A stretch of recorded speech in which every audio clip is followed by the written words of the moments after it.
오늘은 설교 전에 제가 영상을 하나 좀 보여드리려고 합니다. 혹시 뉴스 보신 분도 계실지 모르겠지만 저 뉴스 보고 제가 좀 사실 깜짝 놀랐습니다. 요즘은 아줌마들이 더 무섭구나라는 생각이 들었을 때 잠깐 한번 보시고 말씀 나누도록 하겠습니다. 권총을 꺼내든 경찰이 하늘을 향해 경고 사격을 합니다. 권총을 겨눈 경찰이 편의점 안으로 들어가고 다른 경찰들도 힘을 모아 운전자를 끌어냅니다. 경찰에 붙잡힌 운전자는 38살 여성 A씨. 경기도 평택의 한 편의점에 자신의 승용차를 몰고 들어가 20분 동안 난동을 부렸습니다. 차에서 내리라는 경찰의 요구에도 계속 차량을 움직이며 편의점 안에 물건과 집기들을 부쉈습니다. 이 과정에서 편의점 업주 B씨 등 2명이 부서진 유리파편에 맞아 다쳤습니다. A씨와 B씨는 지난 5월 편의점 본사 미술대회에 보낸 A씨 자녀의 그림이 없어지면서 지금껏 갈등을 겪어왔습니다. 경찰 조사에서 A씨는 업주 B씨가 일부러 자녀의 그림을 보내지 않았다고 주장했습니다. B씨는 그림이 없어져 사과하고 보상을 약속했지만 수시로 찾아와 항의했다고 말했습니다. 예, 혹시 보신 분 계세요? 30대 후반의 아줌마시랍니다. 예, 억울한 마음을 사귀지 못해서 생긴 병을 여러분 뭐라고 하시는지 아시죠? 화병이라고 합니다. 화병. 한국 사회가 스트레스 많은 사회라는 거 우리가 익히 잘 알고는 있지만 요즘 심해도 좀 많이 심한 것 같습니다. 우리가 영상에서 봤듯이 물론 화가 날 만은 하죠. 애가 얼마나 애써서 그렸겠습니까? 그게 잊어버렸다고 하니까. 그렇다고 해도 여러분 저렇게까지 가서 분풀이를 한다라는 것, 그 좀 도가 넘은 것이 아닐까 하는 생각이 듭니다. 사실 세상 살면서 여러분 억울한 일 안 당하는 게 사실 최선입니다. 억울한 일 당하면 누구나 속상하고 힘들고 어렵습니다. 하지만 또 살아보면 여러분 억울한 일을 안 당하고 살 수 있는 사람이 있을까요? 여러분 대통령 돼도 대통령도 억울한 일 많습니다. 지위가 높든 낮든 돈이 많든 적든 여러분 누구든 다 억울한 일을 당할 수밖에 없는 것, 그게 바로 인생이라는 겁니다. 그렇다 한다면 답은 간단합니다, 여러분. 억울한 일 안 당하려고 이리저리 피해 다니려고 웬말이 애써봐야 그거 소용없습니다. 답은 억울한 일을 당해도 그걸 좀 내 안에서 소화시킬 수 있는 내 마음의 능력을 키우는 것, 그게 여러분 우리가 찾을 수 있는 최선의 해답이라는 겁니다. 억울하다고 해서 저 아주머니처럼 저렇게 분노를 폭발시키면요, 감옥엔 가지 않았겠지만 저 엄청나게 손해배상 많이 물어놨어야 될 겁니다. 그리고 자기 차도 비싼 차더라고요. 제네시스 타고 다니시는 분이신데 그 차 저렇게 얼마나 기스 났을 거야 저거 샀으니까요. 내 차값 나가서 속상해. 편의점 저거 물어주냐고 속상해. 얼마나 손해를 많이 보겠습니까, 여러분. 제가 왜 이 영상을 보였냐면 이번 한 주간 다윗 묵상하고 다음 한 주간 다윗을 묵상하게 될 텐데 가만히 보니까 여러분 성경에서 억울한 사람을 한번 꼽아보라고 한다면 빼놓을 수 없는 사람 중에 하나가 아마 다윗이 아닐까라는 생각이 듭니다. 여러분 다 아시다시피 다윗은요 블레셋의 거인 장수 골리앗 앞에서 이스라엘 군사들이 어떻게 할 바를 몰라서 쩔쩔매고 있을 때 정말 대표로 나가서 목숨 걸고 싸워서 기적 같은 승리를 거둔 사람입니다. 그러니까 영웅이 되어서 칭송을 받아야 할 그런 일임에도 불구하고 사실 누구한테 제일 고맙다 말을 들어야 되냐면 사울왕한테 고맙다 말을 드려야 되거든요. 왜냐하면 다윗이 골리앗을 못 죽였으면 누가 나갔어야 되냐면 사울이 나갔어야 됩니다. 그럼 아마 사울은 골리앗한테 죽었을 수도 있을 겁니다. 그러니까 어떻게 보면 제일 고맙다라고 얘기를 들어야 될 사울왕이 이때부터 다윗을 시기해서 다윗을 죽이려고 달려듭니다. 아주 집요하게 다윗을 쫓아다닙니다. 다윗도 얼마나 억울했든지 몇 번씩이나 항변을 합니다. 왕이시여 내가 무슨 잘못을 했기에 왕이 나의 목숨을 노리시나이까 라면서 그렇게 항변을 합니다. 네, 여러분 사울이요 얼마나 다윗을 집요하게 추적을 했냐면요, 이 이스라엘 땅이라는 것은 사실은 그렇게 크지가 않습니다. 한국의 경상남북도를 합한 정도의 영토가 이스라엘 땅입니다. 그러니까 뭐 호주처럼 좀 땅이 넓으면 어디 도망 다닐 만한 땅이라도 넓을 텐데 그 조그만 곳에서 사울이 집요하게 다윗을 잡으려고 쫓아다니니까 다윗이요 나중에는 도망치다 더 이상 도망칠 곳이 없어서 어디로 넘어가냐면 자신의 적국인 블레셋 땅까지 흘러들어갑니다. 근데 여러분 생각해 보십시오. 블레셋 입장에서는요 이 다윗이라는 사람은 환영할 만한 손님이 아니었다라는 겁니다.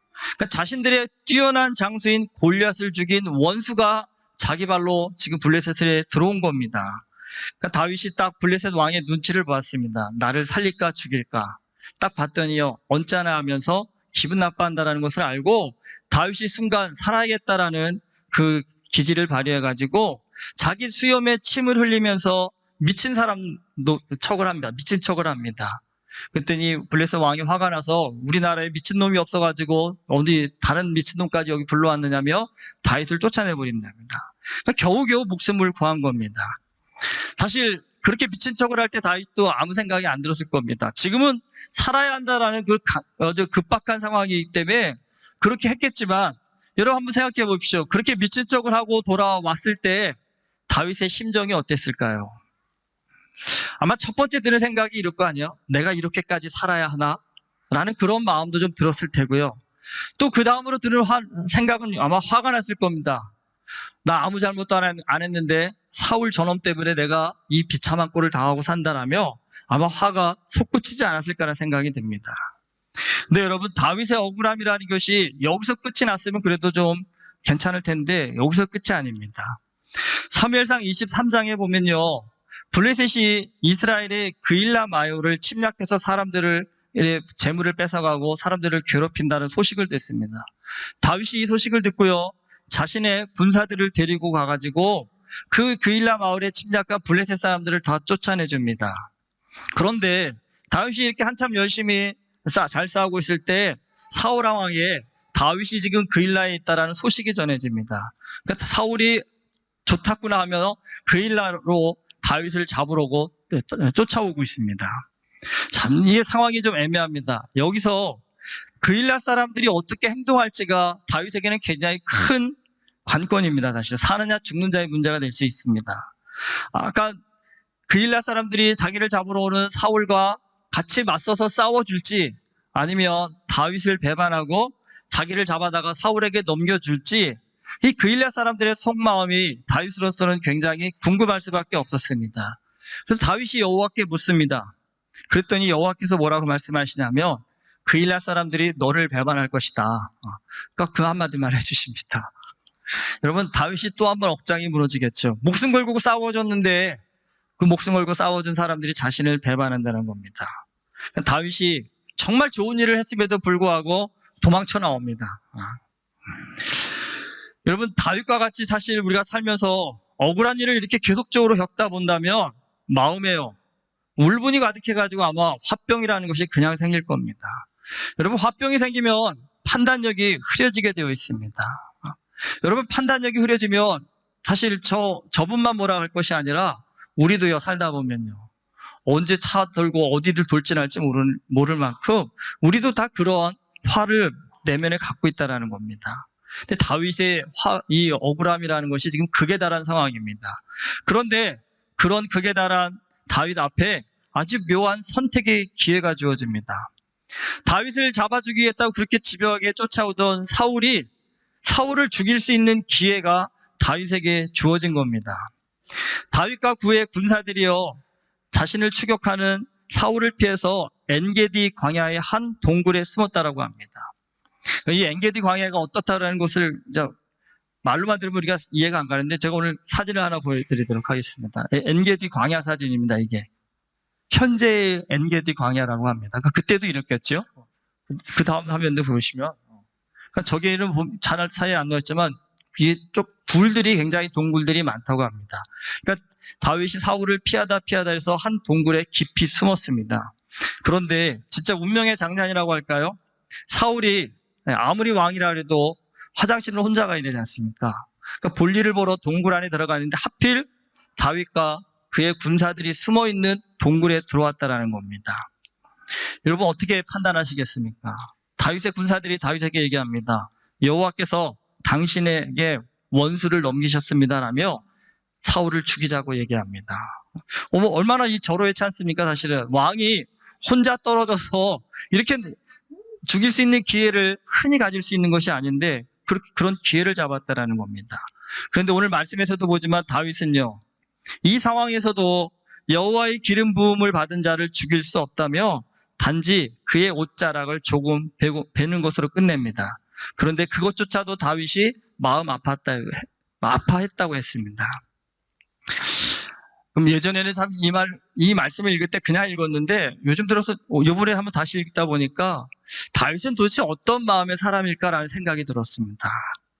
내가 다윗이었다고 해도 이럴 수 있었을까? 내가 다윗이었다고 해도 이렇게 큰 마음을 가질 수 있었을까? 여러분, 솔직히 우리는 인생 살면서 나한테 조금만 서운하게 해도 그 사람 얼굴 두 번 다시 안 쳐다보겠다라고 그렇게 등 돌릴 경우가 얼마나 많습니까? 아주 그냥 때려 죽여도 시원찮지 않다고 하면서 이게 화풀이를 할 때가 얼마나 많습니까? 그런데 다윗은 자신을 그렇게 괴롭히고 자신의 인생을 그렇게 망가뜨려 놓은 사울을 죽일 수 있는 기회를 가졌음에도 불구하고 사울을 살려줬다라는 것, 그리고 그의 옷자락 조금 벤 것, 그것조차도 마음을 아파했다라는 사실, 이 보통 사람은 가질 수 없는 마음인 것 같습니다. 근데 여러분, 근데 더 놀라운 건 한 번은 그럴 수 있다 생각합니다. 그런데 다윗이 사울을 한 번만 살려준 것이 아닙니다. 사실 오늘 말씀 16절 이후를 보면 사울이 자기 목숨을 살려준 다윗을 향해서 이렇게 얘기하죠. 내 아들 다윗아, 나는 너를 확대하되 너는 나를 선대하니 너는 나보다 의롭다. 나는 내가 반드시 왕이 될 것을 알고 이스라엘 나라가 내 손에 견고히 설 것을 안다 라며 눈물을 흘리며 자신의 행동을 회개하고 다시는 안 그러겠다고 하면서 돌아갑니다. 사막을 보셨으면 알겠지만 이 사막은 이쪽 골짜기 저쪽 골짜기에 서면 거리는 가까운데 사실은 잡으러 가려면 내려가야 되기 때문에 이게 쉽지가 않습니다. 그러니까 이 골짜기 사울이 다른 골짜기로 넘어갔을 때 서로 얼굴을 마주보며 얘기한 겁니다. 사실은요. 다윗도 사울의 얼굴을 보고 사울도 다윗의 얼굴을 보고 이 얘기를 한 겁니다. 근데 여러분, 이때뿐이었다는 사실입니다. 사울이요, 다시 다윗을 죽이려고 아주 집요하게 추적을 한 겁니다. 그래서 사무엘상 26장에 보면 사울이 다윗을 추격하다 어느 날 본이 잠든 순간에 다윗이 다시 사울을 죽일 수 있는 기회가 또 온다라는 겁니다. 여러분, 한 번 정도는 정말 어떻게 보면 그럴 수 있다고 생각합니다. 근데 여러분, 이렇게 억울한데 또 한 번 죽일 기회가 왔습니다. 그리고 전에 지금 뭐라고 얘기합니까? 사울이 눈물을 흘리며 네가 나보다 옳다고, 내가 미안하다고, 잘못했다라고 그렇게 눈물로 미안하다고 용서를 구했던 사울이 또 죽이려고 왔습니다. 그 사울을 또 죽일 수 있는 기회가 왔습니다. 여러분, 만약에 내가 다윗이라고 한다면 그럼에도 불구하고 또 살려주실 수 있을까요? 저는 진짜 그러긴 쉽지 않을 거란 생각이 듭니다. 한 번은 얼떨결에 그랬다 할지라도 두 번째는요, 아마 지난번에 눈물 흘리며 자기에게 얘기했던 그 사울의 모습이 너무 가식적인 것 같아서 후견이 그러죠. 악어의 눈물이라고요. 너무 그게 열받아서 지난번에 분명히 내 앞에서 그렇게 눈물을 흘려놓고 어떻게 나한테 또 이럴 수 있을까라는 마음에 가만두지 않았을 것 같습니다. 여러분, 예수님께서는 원수를 사랑하라고 하셨죠. 아마 성경에서 이 말씀 가장 잘 실천한 게 다윗이 아닐까라는 생각이 듭니다. 여러분, 다윗의 이 모습을 보면서 오늘 우리를 한번 좀 되돌아볼 수 있지 않을까요? 조그만 일에도 화를 참지 못하고 씩씩거릴 때가 얼마나 많습니까? 조그만 서운해도 그 사람 다시 안 보겠다고 우리 스스로 마음을 닫아버릴 때가 얼마나 많습니까? 여러분, 인생의 행복의 요소라는 것, 돈, 외모, 학벌 등과 같은 외형적인 삶의 조건, 그것도 우리의 행복의 요소에서 무시할 수 없습니다. 그러나 여러분, 그보다 더 중요한 행복의 요소라는 것은요, 우리의 내면입니다. 우리가 어떤 마음의 크기로 얼마나 많은 것을 우리의 마음속에 담아내고 소화시킬 수 있느냐에 따라서 우리의 행복의 크기가 결정이 된다는 겁니다. 그런데 우리가 우리를 좀 돌아보면요, 살면서 우리가 외형적인 조건들을 취하기 위해서는요, 정말 열심히 노력합니다. 그러니까 누구 말대로 뼈를 깎는 고생을 합니다. 성형수술도 마다하지 않고 예뻐지려고 애쓰시고, 정말 외형적인 조건을 갖기 위해서는 정말 밤낮 없이 수고하고 애쓰고 노력하는데, 문제는 여러분, 우리의 내면의 조건들을 성숙시키고 성장시키기 위해서 우리가 얼마나 노력하고 관심을 두고 있는지 한번 좀 되짚어 봐야 될까 상황이 아닐까라는 생각이 듭니다. 이 사울과 다윗을 한번 비교해 보십시오. 사울은요, 큰 고생 없이 왕이 되었습니다. 그리고 사울은요, 당시 이스라엘 사람들 사이에 서면 보통의 남자들보다도 머리 하나가 더 클 정도로 키가 컸다고 합니다. 아까 사람들 사이에 서면 눈에 띄는 사람입니다.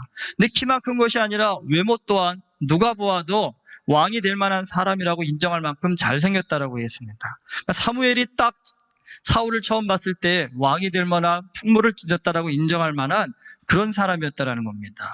근데 반면에 다윗이라는 사람은요, 체구가 작았다고 했습니다. 그리고 얼굴이 잘생겼다라는 정도가 아니라 예쁘다고 말할 정도로 어떻게 보면 오늘날로 치면 미소년입니다. 그러니까 다윗은 사실 시대를 잘못 태어났습니다. 태어나려면 오늘날 태어났어야 됩니다. 그러면 아마 아이돌 가수가 됐겠지요. 그럼 수많은 여학생들의 어떤 인기를 끌 수 있는 그런 사람이었겠는데, 문제는 정말 시대를 잘못 태어났습니다. 이 시대는 아이돌이 인기가 없습니다. 미소년이 인기 있는 게 아니라 날마다 블레셋과 전쟁을 치러야 됩니다. 그러니까 이 시대는 누가 인기 있는 남자냐면 싸움 잘하는 남자입니다. 울그락불그락 누구 앞에서도 겁줄 만한 사람이고, 누구 앞에서도 싸움으로는 지지 않을 만한 그런 어떤 외형적 모습을 갖고 있어야 인기 있는 그런 시대에 여러분 이렇게 곱상한 얼굴을 가지고 태어났으니 다윗은 사실 별로 인기 없는 그런 얼굴이었다는 겁니다. 여러분 이렇게 비교해보면 사울은 금수저고요, 다윗은 흙수저였습니다. 그런데 여러분 아이러니하게도 금수저였던 사울은 정신 이상자가 되었고요, 너무 억울해서 미쳐도 하나도 이상할 것 없던 다윗은 정말 강하고 담대한 사람이 되어서요, 이스라엘의 역사에 남는 훌륭한 왕이 되었습니다.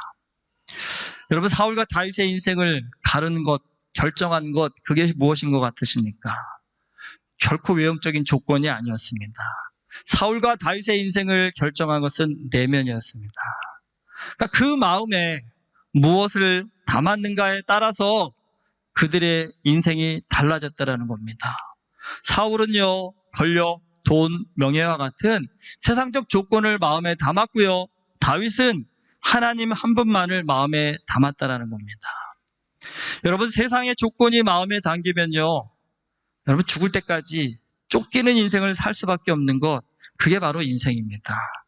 여러분 요즘 한국에 주식 많이 올라가고 돈 번 사람들 많다고 합니다. 근데 여러분 주식하는 분들 행복할까요? 친구하고 전화해보니까 벌어도 열받고 못 벌면 더 열받는다. 벌면 왜 열받는지 아세요? 나보다 더 번 사람이 옆에 있거든요. 나보다 주식 투자 잘해서 나는 2배 벌었는데 걔는 4배 벌었다는 얘기 듣는 순간 2배 벌었다라는 행복은 다 사라져버리고, 아이씨 나는 왜 4배를 못 벌었을까라는 그 열받음이 있답니다.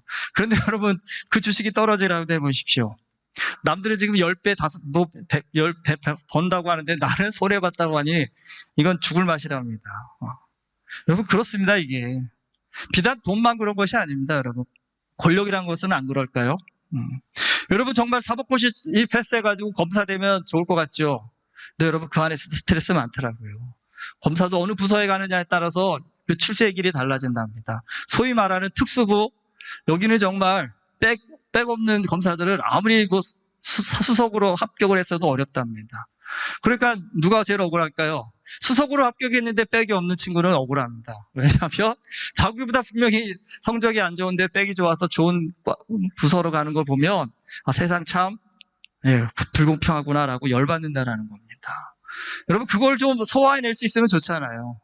그러니까 좀 인생에 있어서 좀 더 높은 자리 가고 좀 권력 있는 자리 간다고 해서 인생이 그렇게 달라지지 않는다는 걸 깨달으면 참 좋은데, 여러분 그렇게 안 됩니다. 잘.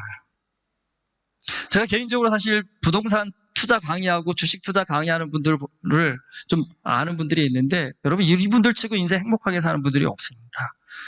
죄송하지만 돈에 미친 분들이거든요. 그러니까 어느 아파트를 사야 돈을 많이 벌고 이것이 그분들의 전공이긴 한데, 여러분 항상 스트레스가 많아요.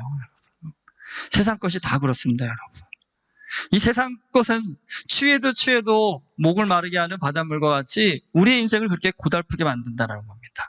근데 이게 좀 내려놔져야 되는데, 이게 좀 포기가 되어져야 되는데, 여러분 이게 포기가 안 됩니다. 죽는지도 모르고 끝까지 발악을 하다가 사는 것, 그게 세상의 가치라는 겁니다. 그런데 여러분 다윗과 같이 하나님을 마음에 담고 살면요, 인생을 보는 눈이 좀 달라집니다. 우리 흔히 그러잖아요. 좀 크고 넓고 멀리 보라고요. 그게 가능해집니다.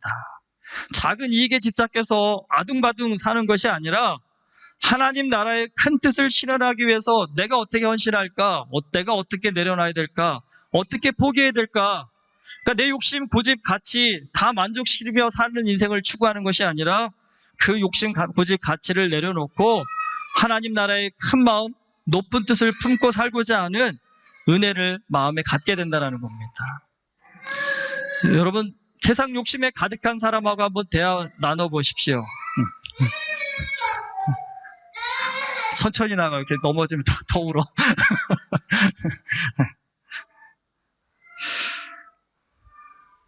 세상 욕심에 가득한 분들하고 대화 나눌 때 제일 말이 안 통하는 게 뭔지 압니까? 그래도 좀 높은 가치를 보고 살아야 되지 않을까요? 좀 큰 마음을 갖고 살아야 되지 않을까요? 그렇게 얘기하면 뭐라고 얘기할까요? 야, 높은 가치가 밥 먹여주냐? 큰 마음이 뭐 인생의 뭐 문제 해결해줘? 그렇게 조롱을 합니다. 근데 여러분, 그렇지 않습니다. 마음이 크지 않으면요, 뜻이 높지 않으면 여러분 그 사람의 성공이라는 것은요, 우리가 사울을 통해서 보듯이요, 결국 고통과 비극으로 끝나버린다는 겁니다. 그러니까 하나님을 마음의 중심에 모시고 큰 마음, 높은 뜻을 품고 산다라는 것, 여러분 이건 죄인된 우리에게 우리가 행복해지기 위해서 너무 필요한 것입니다. 근데 문제는 이게 너무 어렵다라는 것입니다. 다윗이 어떻게 이렇게 큰 마음을 가질 수 있었을까? 어떻게 이렇게 높은 뜻을 가진 사람이 될 수 있었을까? 여러분 이유는 한 가지입니다. 죽을 것 같은 인생의 고난을 너무나 많이 겪었고 그 고난을 주 안에서 잘 해결했기 때문입니다. 소화해냈기 때문에 가능했다는 사실입니다. 그러니까 여러분 우리가 큰 마음의 사람, 높은 뜻의 사람이 되려면 어떻게 해야 돼요? 고난을 많이 당하셔야 된다는 겁니다. 아무것도 안 하고 있으면서 하나님 나 마음 좀 크게 해주세요. 아무것도 안 하면서 나 높은 뜻 좀 갖게 해주세요 라는 것, 여러분 그거 있을 수 없는 일입니다. 가짜입니다. 안 되는 일입니다. 그래서 시편 119편 71절이 말씀하지 않습니까? 고난당한 것이 내게 유익이라 이로 인하여 내가 주의 율례를 배우게 되었나이다. 고난을 통해서 비로소 주의 뜻을 알게 되었다라는 겁니다. 그래서 여러분 기독교는요, 고난을 저주가 아니라고 합니다. 축복의 통로라고 얘기합니다.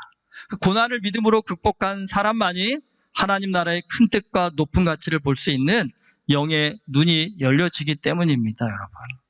여러분 좀 사는 게 좀 속상하시고 좀 이렇게 작은 일에도 자꾸 마음이 화가 나오고 힘들어서 못 견디겠다 하신다면 죄송한 얘기지만 애들이 그러면 왜 그럴까요?